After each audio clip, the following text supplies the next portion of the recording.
Fala pessoal, estamos aqui para mais um vídeo. Meu nome é Arthur, eu sou analista de valores imobiliários e hoje a gente vai falar sobre o resultado da Netflix no fechamento de 2022.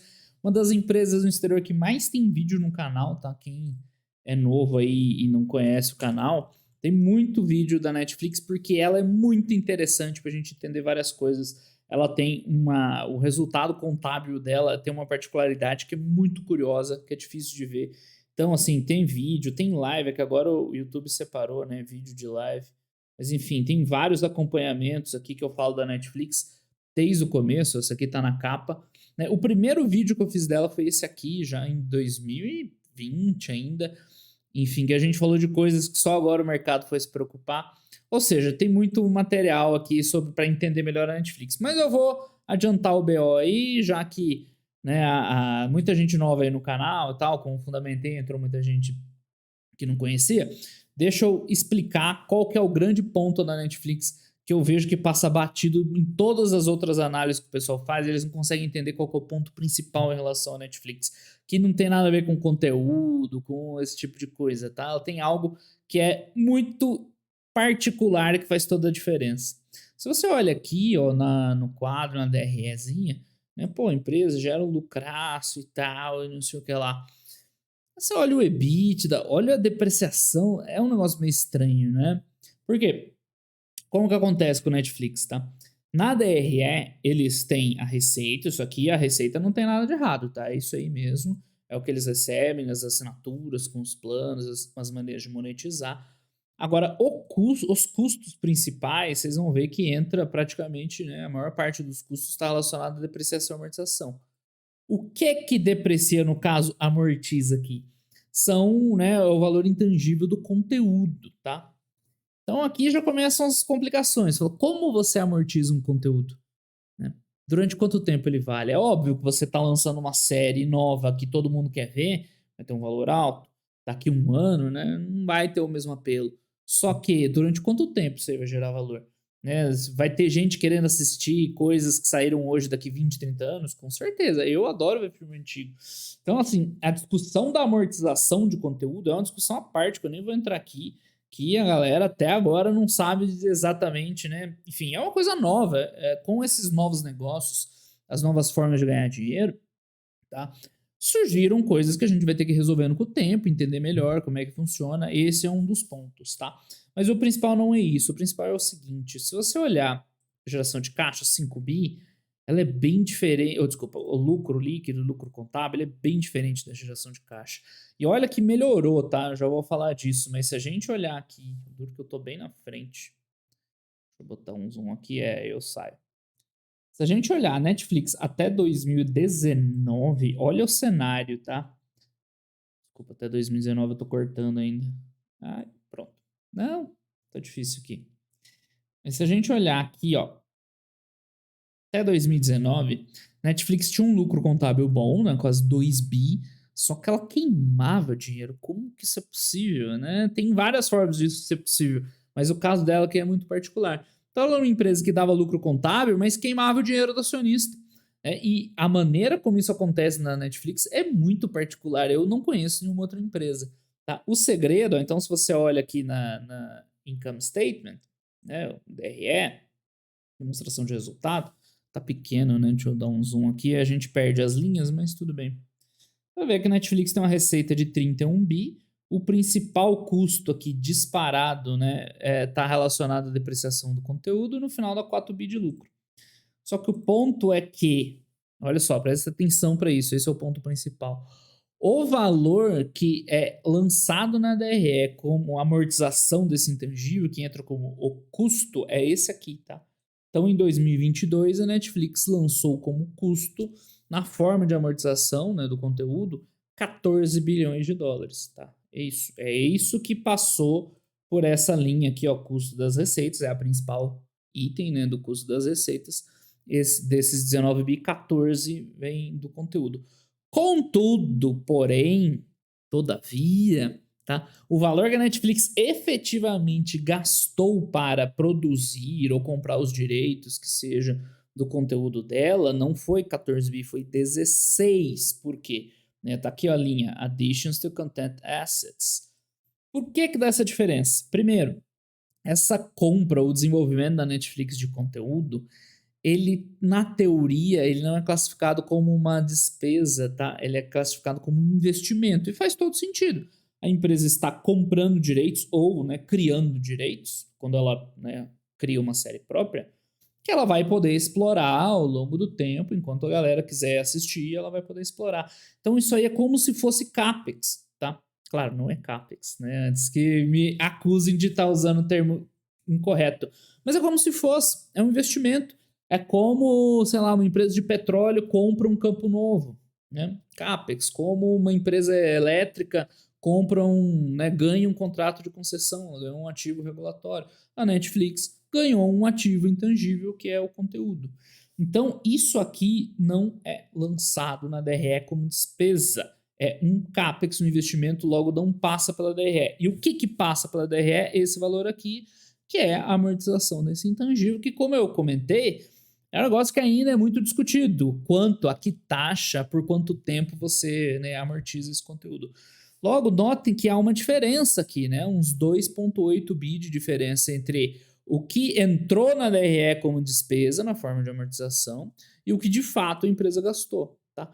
Hoje, isso aqui já está muito mais tranquilo, porque no final do final ainda sobra um saudável 2 bilhões de dólares como fluxo de caixa operacional. Mas se a gente voltar lá para aquele 2019, cadê? Ah, não tem 2019 aqui. Por que eu tô batendo a tecla em 2019? Bom, enfim, vocês já entenderam de onde vem, né? A gente pode ver aqui. Porque até 2019 a empresa queimava um caixa como maluca. Tá? Porque aqui a diferença entre, né, o valor depreciado, ou amortizado, desculpa, e o gasto era muito maior. Então ela ficava muito negativa. Então Netflix até 2019 era uma empresa que tinha lucro contábil, mas queimava dinheiro. Você perdia dinheiro investindo nela, né? Bizarro essa situação. Só conheço a Netflix desse jeito aqui. Falei até 2019. O que aconteceu em 2020 no mundo, hein? Todo mundo sabe, né? Pandemia. Então, 2020 virou completamente o jogo. Por quê? Em parte porque as pessoas começaram a assistir mais streaming, que estava em casa e tal. Sim, isso aconteceu. Mas isso a gente enxerga mais aqui, ó, na evolução das receitas, que disparou, né, de 2019 para cá. Mas por que o fluxo de caixa positivou tão forte? Porque a empresa parou muitas das produções. Então, ela tinha lá as produções de filme, de séries, de não sei o quê. Com pandemia, eles suspenderam. E aí, o que acontece? Essa saída de caixa pelo investimento em conteúdo novo diminuiu muito. Então, o ano de 2020 foi um ano que positivou o dinheiro da Netflix, porque ela deixou de gastar no nível que ela estava gastando. Com 2021 e a melhora da pandemia, a gente voltou a ter um cenário não tão ruim como antes, mas um cenário meio neutro de caixa, né? Foi uma melhora 2021, porque ela retomou as produções e mesmo assim ela conseguiu quase fechar num 0 a 0 aqui, né? Tirando o CAPEX e tal. Já falo que é o CAPEX dela. Mas você não quer que a empresa fique no 0 a 0. Você quer que uma empresa que você invista, né, gere dinheiro para, no final das contas, né, partilhar com você. Essa é a ideia. Então, 2021 foi um ano que Netflix melhorou muito em relação a 2019. Até aqui, pessoal, só para deixar bem claro, né? Sem chance de investir numa empresa dessa. A empresa tá queimando teu dinheiro cada vez mais. Então, até aqui, esquece, tá? Esquece. Aqui ela deu uma esperança. Falou, pô, será que os caras conseguem melhorar? E a grande promessa para 2022 era de um cenário bem mais positivo aqui. E a gestão falou que não, a partir de 2022 a gente vai ser caixa positivo e tudo mais. E aí, ela entregou? Sim, ela entregou. Aqui ainda não atualizou, né? Só lembrando o pessoal que pergunta, os dados das empresas americanas, né, vem da Morningstar, ela demora um pouquinho para atualizar. E demora principalmente porque os dados contábeis oficiais lá, as empresas demoram um pouco mais para divulgar. É engraçado, né? O contrário do Brasil. No Brasil, às vezes você olha na CVM e já está o resultado da empresa, mas ela não botou o release no site. No exterior é o contrário. Sempre tá lá o release na hora certa, ao contrário do Brasil, né? Que aqui às vezes a gente fica até madrugada esperando para sair resultado. Só que o formulário padrão e tal, eles mandam uns dias depois. Então tem que esperar, né? Eles subirem isso aí na SEC, a Morningstar atualizar o feed para atualizar aqui. Mas a gente já tem aí o dado preliminar que vem na planilha do bom e velho Excel. A gente vai ver que, já viu, na verdade, né? Que ela gerou 2 bi de caixa. Então, no terceiro TRI entrou bastante caixa na empresa, tá? E aí, né, então esse valor aqui foi de 2 bi fluxo de caixa operacional, menos o CAPEX, vamos ver quanto deu, né? Aqui é o CAPEX, uns 400 milhões. Então vai dar 1,5, 1,6, uma coisa assim. Cadê? Não tenho consolidado. Tá, é 2 bi menos 600, né, basicamente. Não, isso aqui é o financeiro, desculpa. Então, isso aqui é dinheiro rodando, aquisição, também é aquisição de produto financeiro. É basicamente 2 bi menos 400, 1,6 de fluxo de caixa livre aqui, tá? Nesse lugarzinho aqui, 1,6 bi. Então, olha só, Netflix teve o melhor resultado que eu já vi dela nesse trimestre, tá? Com certeza. Por quê? Né? Reverteu essa tendência aqui, né? Isso a gente já tinha visto, mas foi além, provou que consegue, né, operar da maneira saudável. A gente já vai falar lá do número de assinantes e tal, gerando caixa, ou seja, recebendo mais dinheiro que ela gasta nas produções. E um valor, né, não irrisório aqui, né? Isso é o parcial do ano. O último trimestre foi muito forte, foi muito bom. 1,6 bi, certo? Então, só para eu fechar a análise aqui, depois a gente vai ver lá os dados operacionais, tá? Ok, já melhorou muito. Foi o melhor resultado da Netflix em muito tempo. Contudo, 1,6 bi aqui ou 2 de operacional. Ah, eu esqueci de falar, né? O que é o CAPEX dela, então? O CAPEX dela é investimento em infraestrutura, em servidor, esse tipo de coisa. Não é no conteúdo, tá? Que é o filé. Né? O investimento no conteúdo entra dentro do fluxo de caixa operacional, como mostrei na planilhazinha lá. É questões contábeis, cara. Regra contábil, assim como ocorre nas locadoras de veículos e tal. Então, essa situação da Netflix ela é muito particular, tá? Ela é muito específica. Voltando aqui, o Netflix hoje está valendo 150 bi de dólares, né? Subiu, caiu. Ela é uma ação que virou muito especulativa, tá? Aqui eu fiz vários vídeos, o pessoal, assim, simplesmente falou: nossa, Netflix tem competição, olha só, ela despencou e agora subiu uns 100%, 50% do fundo, né? Disparou de novo. Então ela tá bem especulativa. Por quê? A minha teoria é essa, o pessoal não entende que para ela o ponto-chave é esse aqui, ó, é equalizar essa questão. Eu já falo um pouco mais sobre isso. Mas enfim, a ação hoje valendo 150 bi, a empresa, ai, é dinheiro, hein? Para quem tá gerando 1,6. Já vou dando spoiler aqui, a previsão deles para 2023, né, esse ano agora, é gerar 3 bi. Falei, opa, já é melhor, já fica interessante, mas ainda assim é muita grana, né? Uma empresa que vale 150 bi. Então, sim, Netflix agora tá num caminho de ser uma empresa interessante, rentável e tudo mais. Agora, tem chão ainda para ser um número legal, né? Se a gente for ver, enfim, todos esses indicadores, preço sobre EBITDA, sobre sales, mesmo sobre book, velho, esquece. Porque a DRE dela não representa a realidade da empresa. Então, price earnings, price EBITDA, não funciona. Qual que é o número da Netflix? É esse aqui, ó. Preço sobre fluxo de caixa operacional. Poderia ser o fluxo de caixa livre também. Tá? Mas aí é só você descontar lá o valor do CAPEX. Esse é o valor, é o único que interessa para a Netflix nessa conta, é esse aqui, tá? Earnings per share, esquece aí, esquece tudo isso, certo? E tá alto, né? Tá alto porque a empresa ainda não consegue, né? Ela tem um market cap, um EV alto, e ela ainda não consegue um caixa grande, inclusive em relação à dívida, tá? Outra coisa importante da Netflix na hora de ver a dívida. Os indicadores tradicionais, né, dívida líquida e EBITDA, não funcionam para ela. Por quê? Porque o EBITDA dela é 20 bi. A gente viu que ela gera de dinheiro 2, 3, tá? Não, nada perto de 20 bi. Então, o que eu faria para analisar a dívida da Netflix é pegar a dívida líquida aqui, vai dar o quê? Uns 6, 7 bi, e compararia com essa geração de caixa. Tá? Então, olha só como a gente na hora de fazer, cada empresa é diferente e cada análise você tem que fazer os ajustes específicos para aquele case.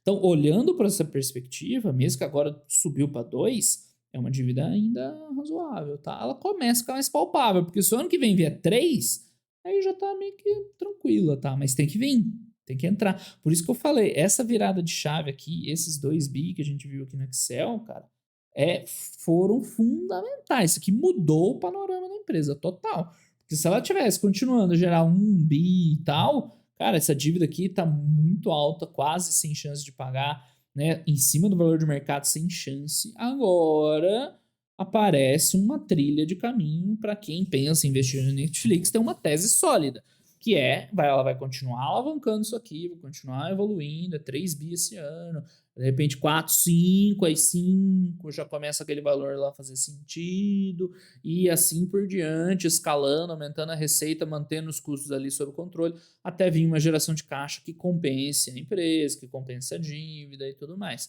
É um caminho ainda, tá? Mas começou. Antes não tinha nem o caminho à vista, certo? Então, olha só como. Por isso que eu faço vídeo de Netflix todo trimestre. É uma aula contábil de como você tem que analisar, de como você tem que interpretar, que muda totalmente a lógica aqui. Eu acho que não vai ter mais nada interessante. Aqui, ó, o leverage. Você olha aqui, parece que ela não tem problema nenhum com dívida. Negativo, tá? A dívida dela preocupava até o ano passado. Esse ano já começa a ficar mais tranquilo, porque ela aumentou muito a geração de caixa, tá? Agora, esse dívida líquida EBITDA dela aqui é ridículo, né? 0,4, não tem nada a ver com a realidade. Crescimento, ó, todas as métricas em cima. A de receita você pode usar, que ela tem crescido 30% de receita, tá? Mas earnings per share, net income, esquece tudo isso aqui. Ok? Mesma coisa as margens. O CAPEX você pode até ver, né? A gente vê que é um CAPEX relativamente baixo, mas não se esqueçam, né? Que a boa parte do investimento, né? Lato sensu está dentro do fluxo de caixa operacional. Ela vai ter muito intangível, óbvio, né? O principal valor dela são os conteúdos, né? Que ela tem direito, ou seja, né? O valor está intangível, mas ela tem pouco goodwill. Você vê que nem aparece aqui o indicador de goodwill, né? Olha só, a gente viu nas lives da semana empresas com muito intangível e muito goodwill, porque fizeram muitas aquisições ao longo do tempo. A Netflix é um exemplo perfeito de empresa que tem muito intangível, mas não tem goodwill. Ela não sei se ela fez alguma aquisição na vida. Por isso que nem aparece o indicador aqui. O intangível são os conteúdos, né? Excelente. Ela tem bastante não, né? Mas um stock-based compensation não desprezível. Então, assim, ainda para mim, aí é opinião, tá? Eu sempre separo aqui o que é fato e o que é opinião. O que eu falei até agora é tudo fato, tá tudo aí, os números é só olhar. Minha opinião, ainda é meio puxado, ainda é um valor meio alto, né? Ela vai ter que provar que ela consegue continuar escalando durante um tempo. Eu prefiro investir em coisas que já estão mais encaminhadas. Agora, de fato, ela começou a mostrar, né, resultados um pouco mais, né, palpáveis para o investidor. Dito tudo isso, agora a gente vai dar uma olhada, né, nos operacional dela, que é o que todo mundo só discute, tá? Esqueci de abrir aqui antes para vocês, então me perdoem, né? Mas rapidinho a gente abre. Por que eu digo isso? Cara, pode olhar vocês aí. Tudo quanto você vê pessoal falando de Netflix, tanto no Brasil quanto no exterior, tá? Os gringos também falam um monte de bobagem. É a mesma coisa, o pessoal não consegue entender qual é o ponto principal, que é essa virada de chave na relação, né, de investimento em conteúdo, né, via fluxo de caixa operacional e geração de caixa em si, tá? Eu nunca vi ninguém falando disso, que é o ponto principal. Por quê? O pessoal foca muito no número de assinantes aqui, ó, nos memberships e tal. Não é que não seja importante, é importante também, porque quanto mais assinantes ela tiver e tal, maior a tendência a ser a receita, mais ela vai poder gastar em conteúdo sem comprometer a geração de caixa no final. Então é importante. Agora não é o mais. Por quê? Eu explico por que não é o mais. Por quê? Vamos supor um cenário que ela continuasse crescendo o número de assinantes e só alegria, tá? Se ela continuasse crescendo ainda mais os custos, a conta não ia fechar, ela ia continuar queimando dinheiro, certo? E no outro cenário, vamos supor que ela perca assinantes por algum motivo aqui, mas ela consiga equalizar melhor os gastos. A gente vai cortar um pouco de investimento, a gente perde um pouco de assinante, mas sobra 4, 5 bi de caixa. Vai ser uma empresa melhor. Então é por isso, tá? O número de memberships, de assinaturas, enfim, de clientes, não é o ponto mais importante da Netflix. O ponto mais importante é esse equilíbrio de caixa, tá? Isso aqui, claro, é relevante, mas você avalia sobre esse prisma. E é o que 90% das pessoas falam. É por isso que vocês têm que saber entender, né, empresas, mesmo as que, né, enfim, você não é obrigado a pegar uma empresa dessa, que é uma, na minha opinião, das mais difíceis de analisar. Mas você tem que pelo menos entender, falando, Netflix é meio, vai além do que eu estou disposto a estudar, então deixa ela lá, tá? E não só ficar falando igual groselha. A gente fica aí, Netflix, mas os conteúdos estão meio ruim, tem o outro lá que é melhor, eu gosto mais do outro conteúdo. Cara, isso aí não interessa o que você gosta, o que você não gosta. Se você gosta do que tá na Netflix ou não, é problema seu. O que interessa são os números, tá? Então, é importante saber entender bem. E no final das contas, outra coisa que eu queria falar. Eu tô gravando esse vídeo antes de eu ver o resultado de sábado, né? Do de ontem, lá da empresa de recebíveis de mineração. E eu vejo que vocês têm muito. Eu vou até tirar daqui para falar isso. Que vocês têm muita resistência quando é um negócio diferente da realidade, tipo aquele, mineração, recebíveis, a galera assim, né? Bugamente. Tudo bem, não é simples. Agora vem o Netflix, todo mundo fica confortável. Por quê? Porque você assina a Netflix, tem, você assiste, você sabe os shows, todo mundo sabe, comenta. Mas não é isso, pessoal. Você não tem que estar confortável ou não confortável. Sim, se é uma empresa que você conhece, você consome, em relação a uma empresa que provavelmente você nunca vai ver na vida. Não, você tem que estar confortável em relação aos números, tá? Então, Netflix é difícil. Por mais que isso possa te passar né, um conforto. Não, Netflix, eu conheço, eu vejo, eu assisto. Mas se você não entende isso que eu falei agora, não adianta nada. Então, análise de empresas é isso, tá? Eu vejo que muita gente se sente bem falando de Coca-Cola, de Netflix, de Microsoft, porque vê os produtos, conhece as marcas, né? Só que o que interessa no final é o que está por trás, são os números, são os demonstrativos contábeis. Claro, você tem que entender um pouquinho do negócio, mas mesmo essa parte do negócio do Netflix, a grande maioria nem sabe que existe.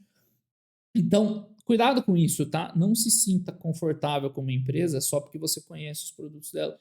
E a mesma coisa ao contrário. Não exclua de investimento de análise coisas que você nunca viu e que você não compra, é, que você não conhece o produto, porque no final das contas é análise de número igual a gente faz lá para empresa de mineração no Canadá, a gente faz para Netflix, a gente faz para Ambev no Brasil, é a mesma coisa, você vai ver os números, vai tirar o que é bom, o que é ruim, onde estão as vantagens competitivas, como é que a empresa ganha dinheiro, como é que os demonstrativos se relacionam, se ela gera caixa, e aí você vai tomar uma decisão de investimento. Se você conhece o produto, se você consome o produto, isso aí não faz diferença, certo? Então, isso é muito importante, a lição sobre o Netflix, tá?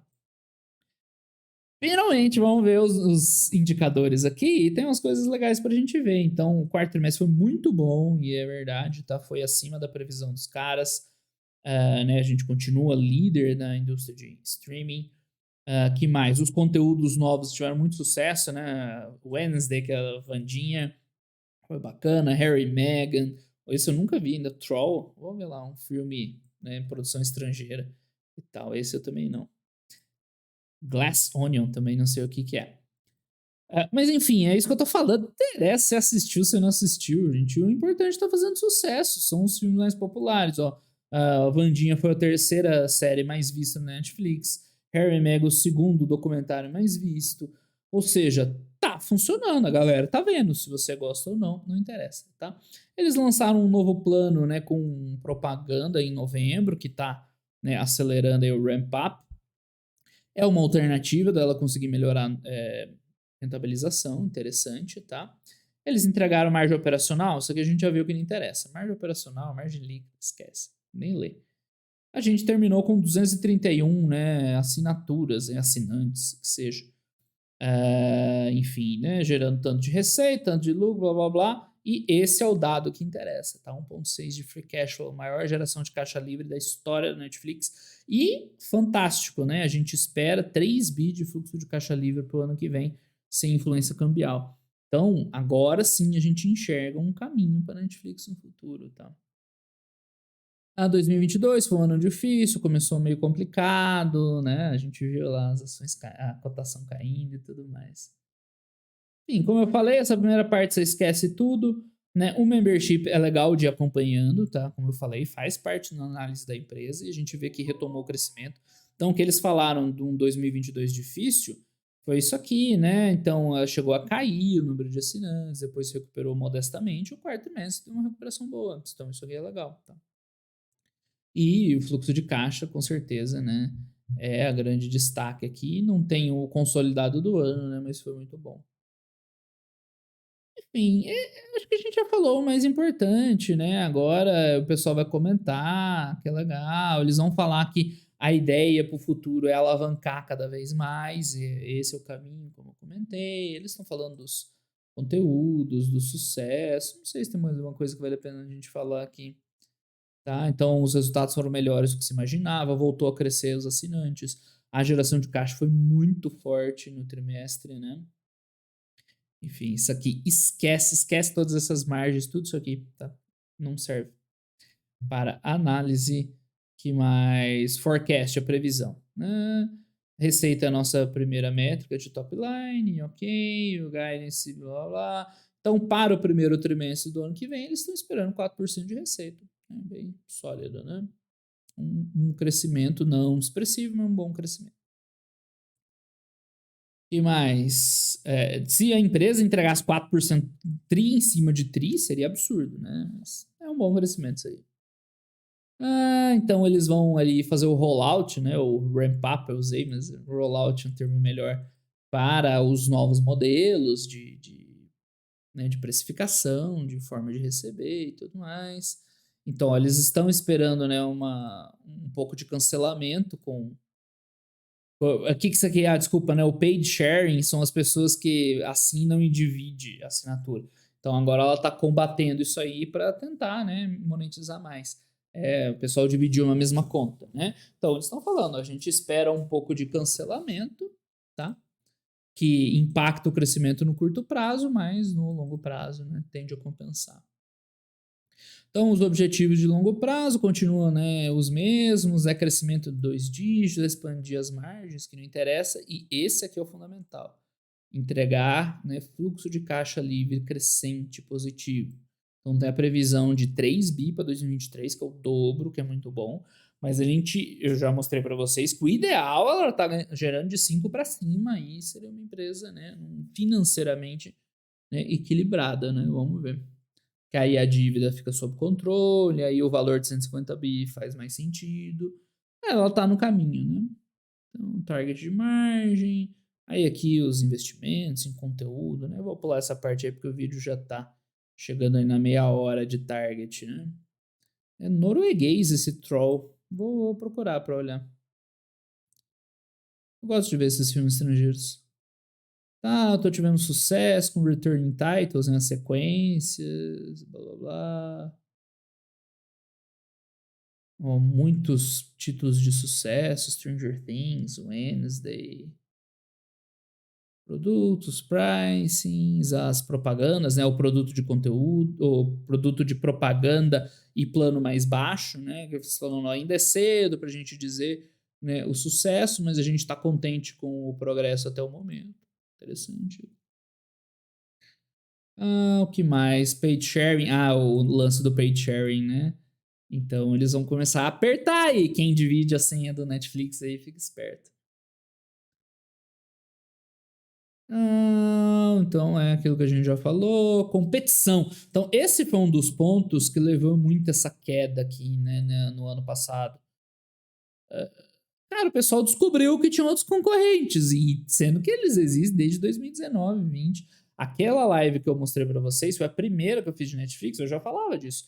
Porque o grande desafio do Netflix, em termos de conteúdo, seria os concorrentes no futuro, já que durante muito tempo a Netflix reinou sozinha, né? Ela, nesse modelo de streaming, então ela comprava os direitos e mostrava tudo lá, e os concorrentes não só iam concorrer com ela, mas iam, como os concorrentes são os grandes produtores de conteúdo, eles iam começar a tirar o conteúdo próprio do Netflix e exibir no próprio streaming. Então, esse era um desafio imenso para a Netflix em 2019, que ela resolveu muito bem produzindo conteúdo próprio. E era uma incerteza, ninguém sabia se a Netflix ia ter tanto sucesso produzindo o próprio conteúdo como ela está entregando agora. Então, essa barreira, que era imensa, ela já superou. Falta a da geração de caixa mais consistente, que ela já começou a superar também. Então, tá entregando, né?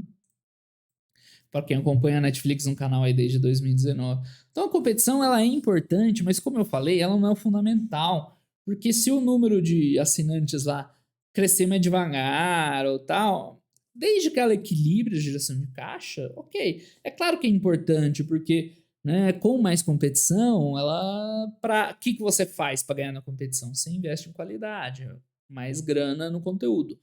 Mas não é o principal, tá? E outra, essa competição aí já estava bem feita desde antes. E mais outra, né? Os grandes competidores dela, acho que nenhum deles já tem resultado forte, geração de caixa como a Netflix. Então, mesmo a Disney, tá? O streaming para Disney teve muito sucesso, mas ainda não é tão accretive de valor. Tá? Enfim, eles explicam que outra coisa que o pessoal também não entende, que competidor para Netflix é tudo, tá? É TV tradicional, é YouTube, é TikTok, porque ela compete com quem passa tempo olhando para uma tela lá, né? Por entretenimento. Então, é rede social, é TV normal, é tudo é competição para ela. Não é só os outros streaming, o pessoal só foca nos outros streamings, né? Então, ó, não é fácil crescer e construir um negócio de streaming rentável.